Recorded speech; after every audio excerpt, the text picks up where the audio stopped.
प्रश्नावली 6.2 का प्रश्न 1, प्रश्नावली 6.2 का प्रश्न 1।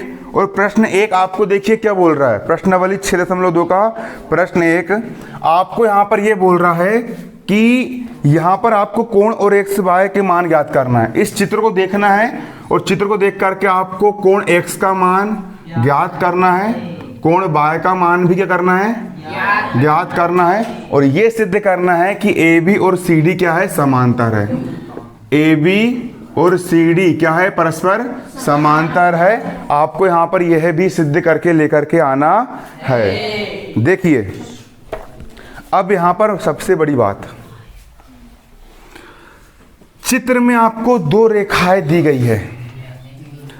पहली रेखा दी गई है ए बी और दूसरी दी गई है सी डी। और ये नहीं बताया है कि ये दोनों समांतर है, वो तो हमको सिद्ध करके लेके आना है कि रेखा ए बी और रेखा सी डी दोनों रेखाएं परस्पर समांतर है। ये आपको सिद्ध करके लेके आना है, आपको तो प्रूव करना है। ये आपको सवाल में नहीं दिया गया। आ रहा है समझ में? yes. और कोण x का मान भी ज्ञात करना है और कोण y का मान भी ज्ञात करना है। इसको तुम चुटकियों में कर डालोगे और मौखिक कर डालोगे। बताऊं कैसे करोगे? yes. अरे ये एक सरल रेखा है। yes. सरल रेखा में पूरा कितने अंश का कोण बनता है? 180 में से अगर जे 50 है, ये कितना बचा? 130। तो पहला आंसर आ गया 130। yes. आया कि नहीं? yes. अगर ये जब दो रेखा किसी बिंदु पर प्रतिच्छेद करती तो कौन से कोण बनते हैं? कौन से बनते हैं? वेरी गुड, बहुत शानदार, वेरी गुड। शीर्षाभिमुख कोण बनते हैं, है ना? शीर्षाभिमुख कोण बनते हैं, बनते शीर्षाभिमुख कोण। मतलब ये वाला कोण और ये वाला कोण, दोनों कोण कैसे कोण है? शीर्षाभिमुख कोण है शीर्षाभिमुख कोण। और शीर्षाभिमुख कोण कैसे होते हैं? बराबर होते हैं। मतलब यदि ये वाला कोण 130 का तो ये भी कितने का होगा? आ गया दूसरा आंसर। y का मान कितना आ गया? 130 आ गया, 130। अब x का मान कितना आया? 130। और y का मान भी कितना आया? 130।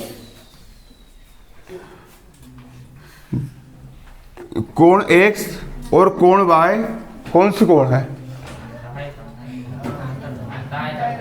एकांतर कोण है। मैंने बताया था ये वाला कोण और इस तरफ का कोण एकांतर कोण होता है। yes. और एकांतर कोण के मान कैसे है? इसका मान भी 130 आया। yes. इसका मान भी 130 आया। yes. तो एकांतर कोण के मान बराबर कब होते हैं? जब दोनों रेखाएं समांतर होती है। विलोम करना सीखो, विलोम। अभी अपन ने ये पढ़े थे पिछले सवाल में कि जब दो रेखाएं समांतर होती है और एक रेखा प्रतिच्छेद करती है तो एकांतर कोण के मान बराबर होते हैं। जो 50 का है तो ये भी कितने का रहेगा? 50। और ये 45 का है तो ये भी कितने का रहेगा? 45। है ना? अब इसी का उल्टा, यदि एकांतर कोण के मान बराबर है, अगर ये 100 कितने का है? 130 का और ये भी 130 का है, यदि एकांतर कोण के मान बराबर है तो रेखाएं कैसी होगी? समांतर होगी। कैसी होगी? अब देखो चित्र के अनुसार, चित्र अनुसार समझो। कोण x धन कोण 50 बराबर 180, ये सीधी रेखा पर बन रही है। और सीधी रेखा पर ये पूरा कोण कितने का? 180 का है।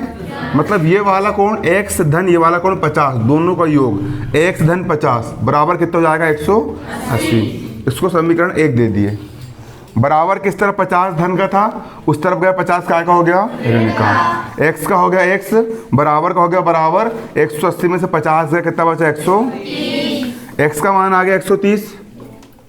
अब यहाँ पर कोण y और 130 बराबर रहेंगे। ये दोनों कोण कैसे रहेंगे? मतलब ये 130 है तो ये भी कितना रहेगा? 130। क्यों रहेगा? क्योंकि कौन सा कोण है? शीर्षाभिमुख कोण है। जब दो रेखाएं एक दूसरे को प्रतिच्छेद करती है तो आमने सामने कोण शीर्षाभिमुख कोण कहलाते हैं। अगर ये 130 का है तो ये भी कितने का रहेगा? 130। तो y का मान कितना आ गया? 130। इसको समीकरण 2 नाम दिए। क्या नाम दिए? समीकरण 2। अब देखो समीकरण 1 ये वाला है ना। अब समीकरण 1 और 2 से देखो कि कोण x का मान भी 130 है और कोण बाय का मान भी कितना है 130। मतलब कोण x और कोण बाय दोनों आपस में बराबर है और किसके बराबर 130 के बराबर। इसका मान भी 100, x का मान भी 130 और y का मान भी 130, y का मान भी 130, y का मान भी कितना 130 और कोण x और कोण y बराबर है। देखो कोण x और कोण y क्या है बराबर, लेकिन ये अंतः कोण भी है ना, अंतः कोण और अंतः कोण बराबर है, मतलब कोण x और कोण y बराबर है कि नहीं बराबर। अरे कोण x जे वाला हो गया और कोण y ये वाला हो गया और दोनों कोण परस्पर कैसे है बराबर है। और जब अंतः कोण बराबर होते हैं तो रेखाएं कैसी होती है समांतर, मतलब रेखा AB और रेखा CD परस्पर कैसी होगी समांतर होगी। क्लियर, उतार ली इसको।